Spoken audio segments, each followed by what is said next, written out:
Bienvenido a todos a este nuevo paseo, en este recorrido que estamos haciendo por Castilla y León, por su historia sobre todo, a través de sus personajes más importantes.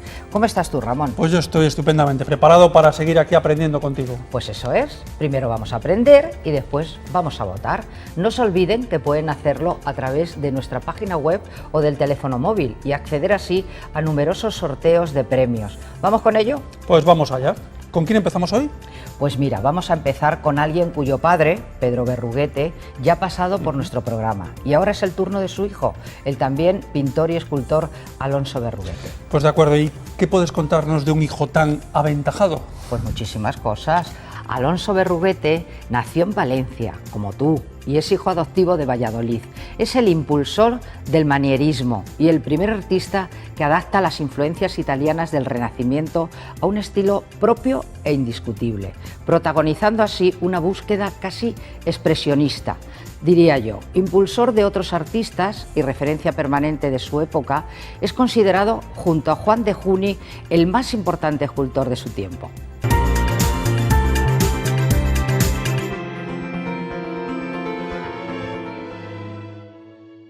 Alonso Berruguete podría haberse quedado trabajando cómodamente en el taller de su padre, el gran pintor Pedro Berruguete, en la localidad palentina de Paredes de Nava. Pero su inconformismo y curiosidad le hicieron abrir nuevos horizontes. Alonso Berruguete siempre se ha considerado, ya desde principios de siglo, lo que se había venido denominando las águilas del Renacimiento español, junto con Machuca, Bartolomé Ordóñez y Diego de Siloé.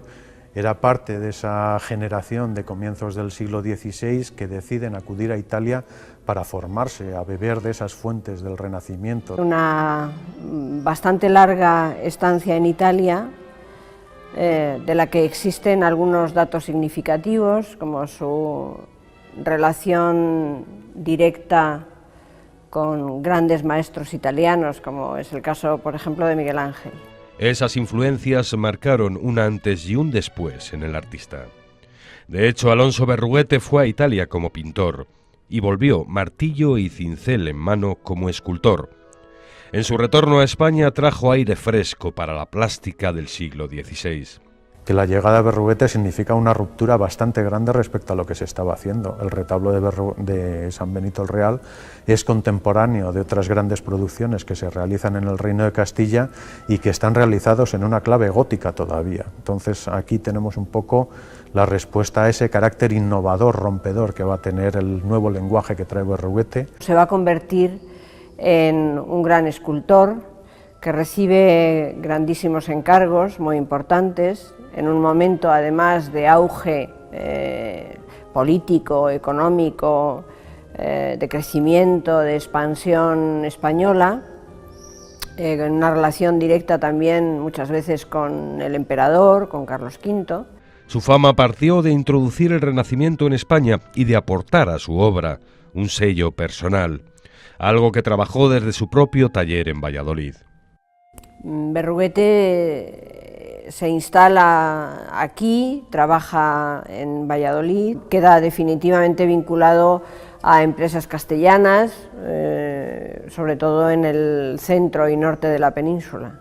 Cejas inclinadas, bocas entreabiertas o barbas afiladas, como vemos en este Ecce Homo, muestran algunas de las señas de identidad de Berruguete. También lo son la expresión del dolor físico, con figuras que se retuercen entre aspavientos y los rostros gesticulantes. El temperamento y el nerviosismo y la exaltación de sus figuras, diríamos que va más allá de los cánones o de los arquetipos italianos, ¿no? Es lo que hace de Berruguete todavía hoy una figura muy moderna, ¿no?, a nuestros ojos. La culminación de su reconocimiento la alcanzó con esta majestuosa composición. Es el retablo del monasterio de San Benito en Valladolid. En él, su escultura y su pintura se abrazan dentro de un gran aparato arquitectónico. Es una verdadera máquina de una altura y unos tamaños gigantescos que al mismo tiempo tiene un sutil mensaje teológico muy relacionado con la labor de la orden y todo el mensaje de la salvación que se atribuye a la redención por el mundo cristiano. Muy consciente de su valor artístico y de la gran personalidad que fue, Berruguete buscó el alzarse como noble. Para ello compró un pueblo entero, el señorío de Ventosa de la Cuesta, en Valladolid. Le costó entonces 1.920.000 maravedíes y con eso ya se adjudicó el señorío para seguir lo que él quería conseguir, de estar en la nobleza. Cuando le llegó la muerte a los 71 años de edad, mandó que fuera su señorío su eterno lugar de descanso. Murió en Toledo, precisamente le sorprendió la muerte 2 años después de conseguir el señorío, o sea, disfrutó poco de él. Y por medio de su esposa Juana de Pereda y su hijo, pues porque lo había pedido él, le trajeron a enterrar a Ventosa de la Cuesta. Y aquí yace uno de los máximos representantes del Renacimiento del siglo XVI, figura comparable con el gran Juan de Juni, el Greco o el mismísimo Miguel Ángel. Aunque Alonso Berruguete, a través de su arte innovador, dejó bien claro que él era único. Fantástico el trabajo de Alonso Berruguete, pero fantástico. Recuerdo perfectamente la impresión que me produjo ver por primera vez el retablo de San Benito. Es una auténtica maravilla. Sí que lo es, no hay duda. Una familia de adelantados, se puede decir. ¿Y a quién me tienes tú preparado para continuar por el camino de los grandes de Castilla y León? Pues Andrés Laguna, uno de esos hombres, no sé cómo decirlo, totales, un humanista del Renacimiento al que no le era indiferente ninguna rama del saber. Andrés Laguna fue médico de papas y reyes, biólogo, farmacéutico, latinista, traductor. Escribió más de 30 obras, propició el Jardín Botánico de Aranjuez y fue el primero en definir el concepto de una Europa unida tal y como hoy en día la conocemos. Así que mejor que sean los expertos quienes nos relaten los logros de este hombre inabarcable.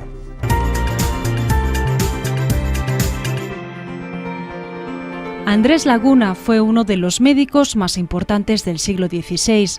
Formado en las mejores universidades del momento, se graduó en París en Artes y Medicina.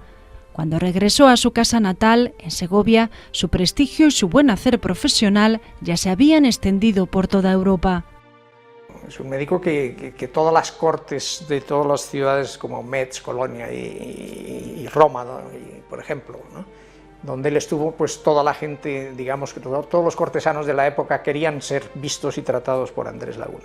Fue muy bien recibido por el Papa Pablo III y después formó parte de la camarilla de médicos en torno al sucesor de Pablo III, que fue Julio III. Médico de papas y creo que incluso del emperador Carlos I o Carlos V. El estudio de estas plantas medicinales le ayudó a hacer frente al gran problema de la época, la peste. Este segoviano, experto en botánica y farmacología, la controló con remedios naturales. Entre ellos, la planta del camaleón blanco y negro, el suero de leche en ayunas o el agua con sal y vinagre. Prácticas que aparecían en el llamado Dioscórides, un tratado de medicina natural medieval que Laguna se encargó de traducir, convirtiéndolo en una de sus obras más célebres. No solo lo traduce, sino que lo enriquece hasta el punto de que el Dioscórides, traducido por Andrés Laguna, es casi un tercio más en páginas y en grabados que el propio Dioscórides. Está plagada de comentarios personales, de investigaciones propias, de anécdotas, de comentarios, está plagada, repito, de distintos aspectos escritos en una literatura, que es la idea a la que quería llegar, de una alta literatura. Hay quien dice que Andrés Laguna es de las mejores plumas de la España del siglo XVI. De lo que sí estoy seguro es de que fue un gran escritor, que tontamente no está en la historia de la literatura, está en la historia de la ciencia. Unas dotes literarias que demostró también ante príncipes y nobles en su discurso de la Universidad de Colonia. Entre sus palabras podemos encontrar un mensaje profético de lo que pasaría en Europa siglos después. Laguna fue el primer europeo que habló de una Europa unida, pero no en el aspecto religioso, que eso ya venía de la Edad Media bajo el término así genérico de cristiandad, pero tampoco desde el punto de vista ni geográfico ni político, sino una Europa unida desde un punto de vista cultural. Censura las guerras que esterilizaban a Europa en aquel momento, las guerras fundamentalmente de religión, y bueno, pues nos pone un poquito en la tesitura actual de que Europa, si no está unida, tiene muy mal futuro. Andrés Laguna, médico, farmacólogo, humanista y escritor, sigue presente en nuestra naturaleza con la planta que toma su nombre, la lagunaria, conocida como pica pica. Se añade al valioso legado que nos dejó a su muerte y que no solo ha traspasado fronteras, sino que ha logrado continuar a lo largo de los años hasta llegar a nuestros días.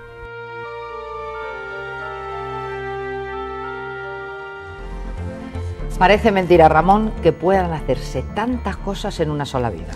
Pues desde luego, estudios, libros, viajes, discursos, es impresionante. El listón se está poniendo muy alto hoy. Efectivamente. Y así sigue con el siguiente de nuestros insignes personajes. Aunque no creo que a ella le gustara mucho este adjetivo.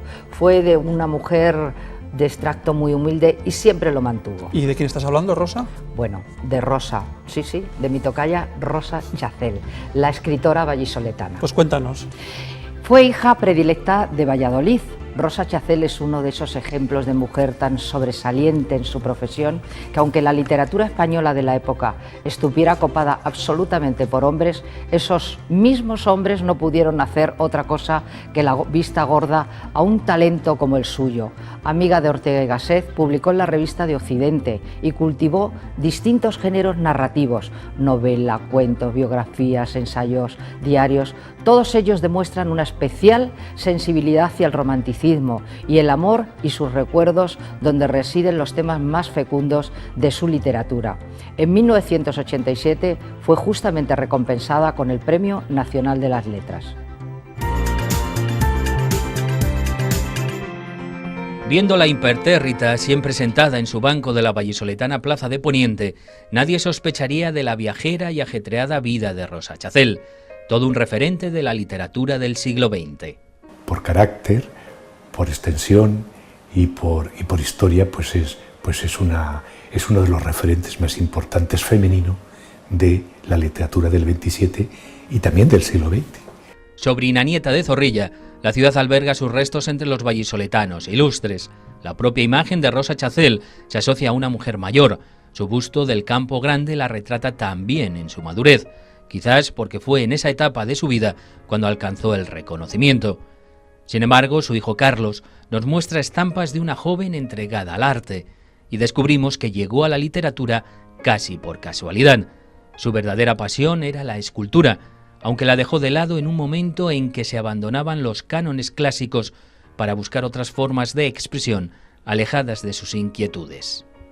Y ella consideraba que no podía entrar en ese mundo de lo subjetivo, de lo abstracto, y abandona la escultura. Y entonces empezó a leer y empezó a interesarse por la literatura. Fue en aquella Escuela de Bellas Artes de San Fernando donde conoció a su otra mitad, el pintor Timoteo Pérez Rubio. Mi madre influía en la pintura de mi padre y mi padre influía en la literatura de mi madre. Eran, digamos, coproductores. Los avatares de la vida los llevarán al exilio: Italia, Francia, Grecia, Brasil, Argentina o Estados Unidos, donde cada vez fue más consciente del amor por su lengua, de su pasión por el castellano. Consideraba que el castellano era, digamos, un instrumento de comunicación muy superior al resto de los otros lenguajes. Pues yo estaba con ella allí en Nueva York. Pasó allí casi 4 años y volvió sin saber una palabra de inglés. Había aprendido algo importantísimo. Decía así, apuntaba y decía, "How much?". Asociaciones que luchan por la igualdad de oportunidades entre hombres y mujeres llevan hoy su nombre. Rosa Chacel, sin pretenderlo, fue todo un ejemplo.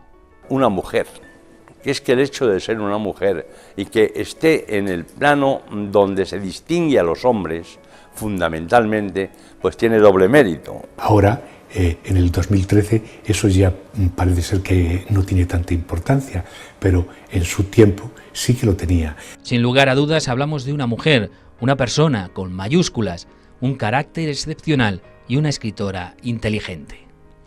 Un verdadero carácter, un verdadero carácter. Si hubiese que destacar un elemento de su personalidad que se manifiesta en su escritura, es la inteligencia, ¿no? Yo creo que es una escritora inteligente, capaz de percibir la realidad en todos sus detalles, capaz de establecer conexiones abstractas entre elementos de la realidad. Tiene un peso especial dentro de sus novelas aquello que no está dicho.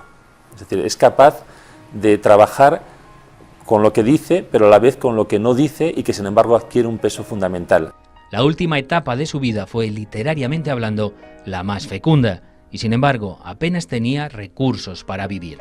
Era una mujer muy sincera, no era una mujer diplomática, era una mujer muy franca, y es la que me contó su situación complicada, y que ella no sabía si se podía quedarse en España. Yo hablé con el ministro de Cultura de entonces, que era Javier Solana, en el año 1984-85, y me dijo que había que ayudarla para poder estar. Entonces recuerdo que el Ayuntamiento de Valladolid aprobó una pensión vitalicia. Premio Castilla y León de las Letras, honoris causa por la Universidad de Valladolid o medalla de oro al mérito de las Bellas Artes. Habría ganado el Cervantes, pero Rosa Chacel era como era. Pero siempre metía la pata, hacía alguna cosa para que no saliese. No tenía pelos en la lengua, lo decía. Firme y trabajadora, contó en sus últimos días con el cariño de su ciudad, mientras seguía trabajando. Como una mujer de 95 años ya no puede sostener el bolígrafo y entonces lucha a muerte por sostener el bolígrafo y escribir. Una vida con una mirada peculiar, la de una mujer consciente de sí misma.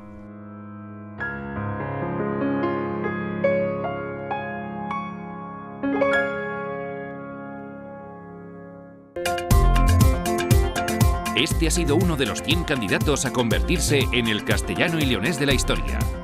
Entra en rtvcyl.es para conocer más sobre los 100 candidatos. Elige el tuyo, vota y dinos por qué. Además, votando ahora en la web o desde tu móvil, podrás conseguir increíbles regalos y 10 fantásticos premios en metálico.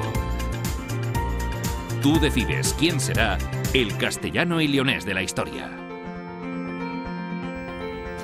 Llegamos hoy al final del programa con un personaje que estoy seguro que todos ustedes recordarán, Santiago Martín El Viti. Así es, Rosa, y seguro que no le importa nada a El Viti, a quien saludamos desde aquí, ser el personaje que cierre este programa, pues él fue precisamente maestro de maestros a la hora de entrar a matar y cerrar las corridas.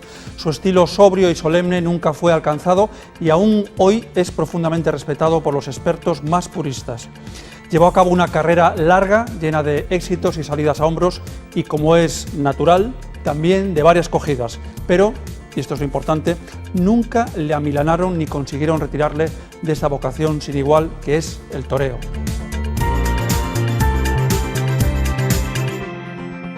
Decía Cagancho que de Despeñaperros hacia arriba se trabaja y de Despeñaperros hacia abajo se torea. El maestro Cagancho aún no había visto vestirse de luces a este salmantino de Vitigudino. Le acabarían apodando Su Majestad, Santiago Martín El Viti. Hablar de Santiago Martín El Viti en el mundo de la tauromaquia es hacerlo de la mayor figura del toreo de todos los tiempos, con toda seguridad. En el toro casi nadie se pone de acuerdo, ¿no? Pero en este caso saben que El Viti, por unanimidad, pues es la mayor figura. El Viti es el torero más importante que ha tenido esta tierra de Castilla y León, esta comunidad autónoma, y uno de los más grandes toreros de todos los tiempos. El Viti es un torero de referencia, marcó una época, por eso los toreros, las grandes figuras también se llaman toreros de época. El Viti lo es. Muchas son las faenas del Viti que aún se recuerdan, pero en especial una a un toro de Samuel Flórez en Barcelona o cualquiera en su plaza Talismán, en Las Ventas, donde aún tiene el récord de puertas grandes abiertas, 16, 14 de matador y 2 de novillero. Su Majestad El Viti, como se le llamaba jugando con sus iniciales, ha sido el maestro del temple pese a esa lesión de codo que le impedía doblarlo el torero que más veces ha salido a hombros por la puerta grande de las ventas en Madrid y un hombre ante todo y sobre todo íntegro donde los haya. Cortó 2 orejas, la primera vez que toreó en las ventas, debutante, salió por la puerta grande, pero bueno, de las ventas ha cortado 40 orejas, no sé cuántas, es una barbaridad, y ha salido pues 10 o 12 veces, o 14 por la puerta grande, no lo recuerdo exactamente, porque no lo tengo en la memoria, pero la Plaza de las Ventas ha sido emblemática para el Viti. Son anécdotas, que en el fondo lo que pensábamos es en ser profesional, no pensar en una salida. Santiago Martín fue una figura de época y un fenómeno social de los 60. De hecho, era fácil verle fotografiado junto al caudillo y en el nodo su imagen se repetía insistentemente, rematando unas verónicas de recibo con aquellas personalísimas medias tan habituales en su toreo. El Viti fue un torero esencialmente clásico. Yo creo que es de los toreros más clásicos que ha habido en todos los tiempos, es porque él interpretaba el toreo, su forma de entender el arte, de una forma muy profunda, de una forma con un sentimiento extraordinario, de esa reciedumbre que a veces tienen los castellanos para decir y hacer las cosas, ¿no? Pero el Viti, si acaso, hacía como el principal adorno un afarolado. Todo lo demás era la verónica, la media verónica, el natural, el brazo en redondo con la derecha y los pases de pecho. Fui muy inconforme siempre. Normalmente, gracias a Dios, antes de las corridas siempre dormí. Pero después de las corridas tenía una gran inquietud de rodar la película que había pasado y nunca me quedé conforme. En 2000 recoge el premio Castilla y León de las Artes y ni aún al recogerlo cambió esa estampa regia y seria que siempre le acompañó en el ruedo y que esconde su verdadero carácter. Decía Juan Belmonte que se torea como se es, y es cierto. El Viti, que era un torero serio, profundo, sentimental y sincero, es como persona exactamente así. Serio, profundo, sentimental y sincero. Una delicia de persona.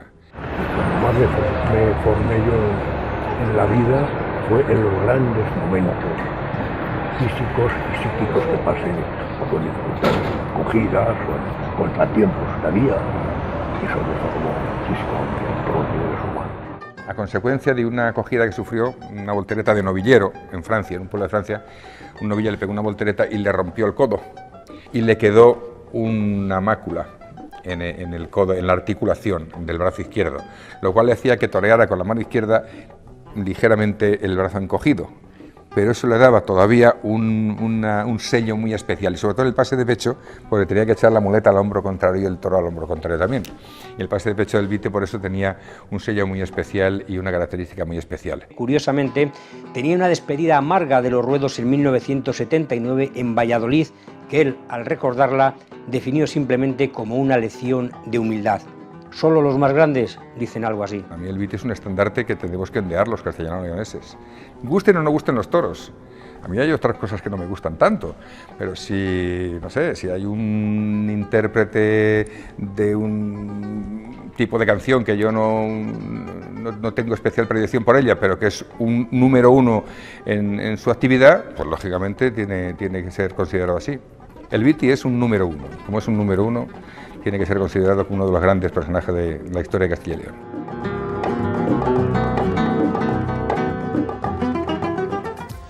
Habrá quien lo considere un artista único y quien reniegue de su mundo y su oficio. Ya se sabe que el toreo no está exento de polémica en estos tiempos. Así es, Ramón. Pero eso no nos corresponde a nosotros, aunque yo soy una amante de la fiesta, porque también estoy segura de que los amantes del toreo, como yo, que hay muchísimos, le tendrán muy presente en sus votaciones. Aquí cada uno debe apoyar lo que más valore, porque de eso es de lo que se trata, a lo que estamos jugando. Ni más ni menos, eso es. Que la gente discuta, que defienda su elegido y que haya debate, porque estas decisiones se toman mejor hablando entre amigos, familiares, todos podemos tener una opinión al respecto. Perfecto broche final para hoy. No se olviden de votar por alguno de los 4 candidatos que les hemos presentado en el programa o por cualquiera de los 100 que ya pueden consultar en nuestra página web. Hasta el próximo programa. Adiós.